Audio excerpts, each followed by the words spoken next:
Ayos na mga idol. Napakakintab ng ating pintura mga idol. Ayan.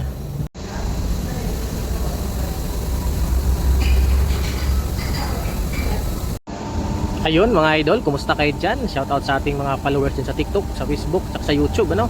Handang araw o gabi sa inyong lahat. Ayan, nandito tayo sa ating project mga idol. So kino-continuous lang natin yung green natin sa hallway. So pasilip ko sa inyo mga idol. Ayan, ayan yung ginawa natin mga idol. Nakapag-green na tayo, ano? Yan. So continuous lang natin. So ito yung ginawa natin, madumi na. Yan oh, nakaraan. Ang dumi na. Kasi isa tong talyer mga idol, puno na langis.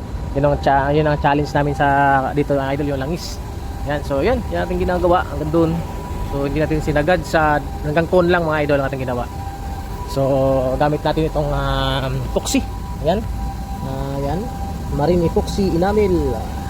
Sumilon green ang ating ginamit mga idol. Yan. So yan ang resulta mga idol oh. So bukas ang gagawin natin ay yung dilaw no. So minasilihan natin tapos pina-primer na natin ng epoxy primer yan. So kunting retouch na lang yan. So ayan mga idol. No, kintab na kintab ang ating ginawa. Ayan. So first coating ng green. So ang ginastos natin dito mga idol mga 1 gallon ano, papuntang cone. So double coat natin, mga 1 gallon, dalawang dubli na. So ayan, napakakintab ano. Matibay po ang ating pintura na mga idol ay epoxy. Ayan.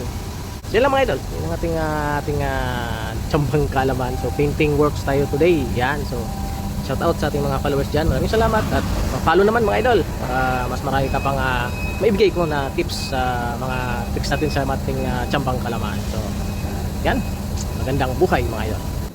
Dilaw na lang ating gagawin bukas no, ito tsaka kabilaan. Yan.